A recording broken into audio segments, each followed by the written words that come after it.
As a talent agent, how do you decide whether to represent a lookalike?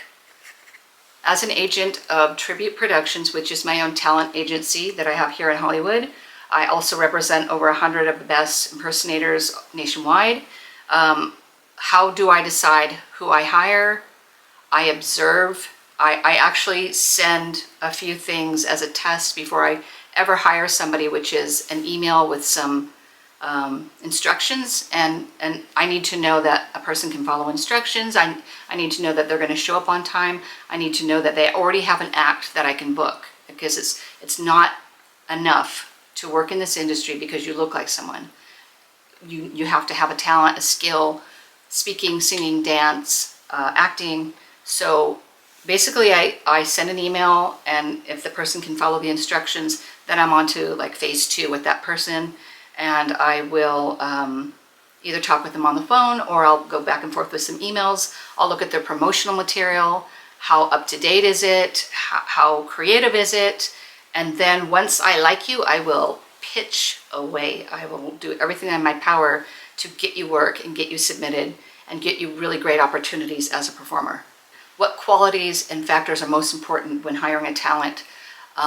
Professionalism, for sure, because as an agent, we have to send you in situations that we hope you will act professional. So you're going to be on set with Snoop Dogg, or you're going to be on set with Madonna, or you're going to be in a stage show with producers and backup musicians. We have to know that you're going to be reliable, professional. You're not going to get drunk on the job. You're not going to do anything that would offend the client.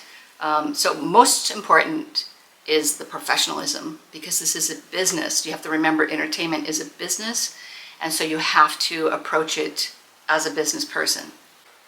How do I help my clients navigate unique challenges and opportunities that come with being a lookalike?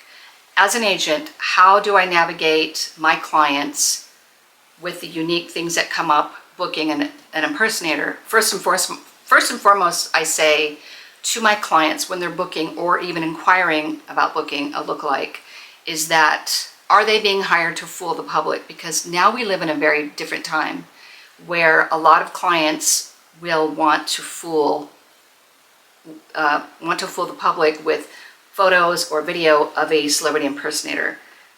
When I first started doing impersonating and agent work, we didn't have these kinds of clients. And I've noticed now as an agent, I get a lot more calls for clients that are hoping to trick people on social media just so they can get the clicks. So that's probably the first thing that I would do, is be very, very clear with my future client that they're not hiring an impersonator to trick anybody. I guess that would be the first thing. Also, I have lots of conversations about legalities and copyrights with using another person's image. I would say those are the top 2 as far as having any kind of conversation with a potential client about some of the unique things that happen with hiring an impersonator. In your experience, what are the biggest misconceptions people have about the world of lookalikes and brand mascot impersonators? In my experience of what lookalikes typically,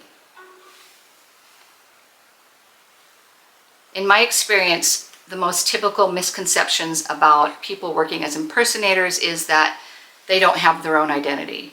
And honestly, if you're working as an impersonator and you're getting paid to work as an impersonator, you have talent.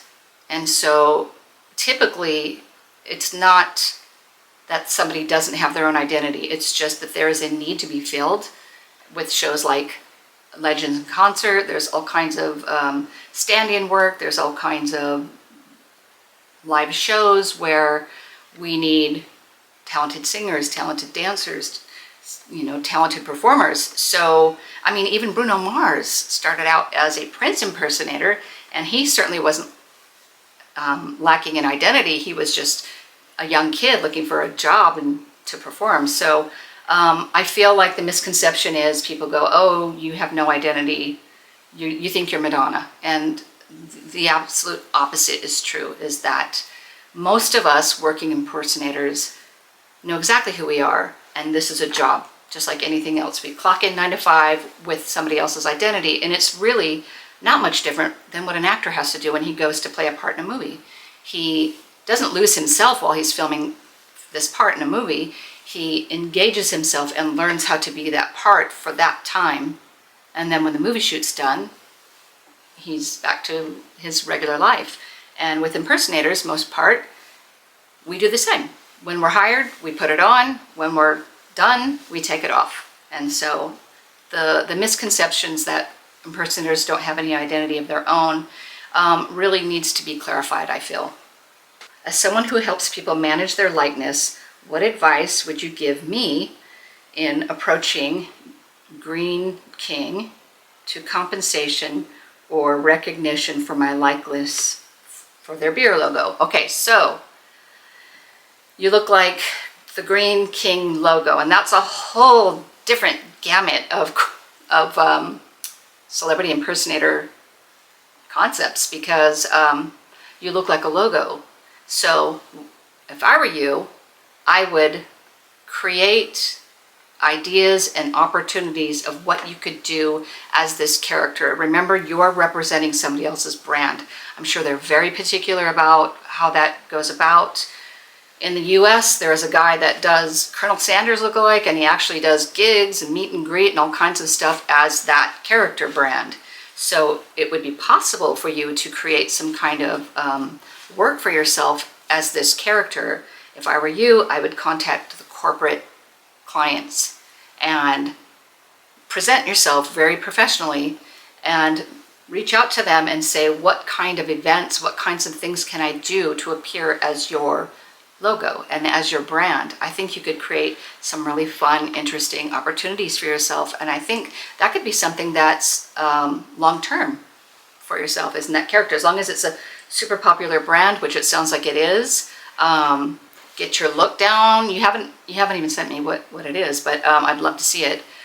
Get your look down, write some professional letters. Don't give up. Keep reaching out to the corporations, find their PR people, find their media, find their social media stuff, and connect with them. And you come up with your own ideas. For myself as Madonna, I didn't wait for the phone to ring for an agent to call me to have a job for me. I thought stuff up myself. I came up with the ideas, and then I would give that to the newspapers, and I would give that to the agents and say, hey, what about this? Madonna just had a baby. What if I appear with some It's a Girl cigars and do this whole fun thing? And the agents would always love it because I would figure out their job for them. So I would say, come up with your own ideas, pitch it to the company, and let me know if you need my help. I think that's something that could be really fun for you. Is there anything else you'd like to share about your experience? Is there anything else I'd like to share about my experience? I love that I can understand both aspects of what I do, because as the performer, I've learned a lot about treating people the right way, clients, bookings, and what it takes to keep going as an impersonator. And as an agent, I have a whole different respect for the performers. And so I feel like there are work possibilities for the people that work hard, the people that keep being creative and keep reinventing yourself. Although you are doing this Green King character, you can keep reinventing what this character can do. Like holiday parties, birthday parties, who knows, maybe they'll use you for some spokesperson stuff. You're only as limited as your imagination. So if you can come up with some creative ideas, you can absolutely manifest them to be your reality. I mean, I'm here 40 years later, and I don't think there's anything, knock on wood, that I haven't been blessed to experience as a Madonna impersonator. So keep going, and if you need my help, call me. I'm only an ocean away. Okay, I hope that was helpful. Good luck.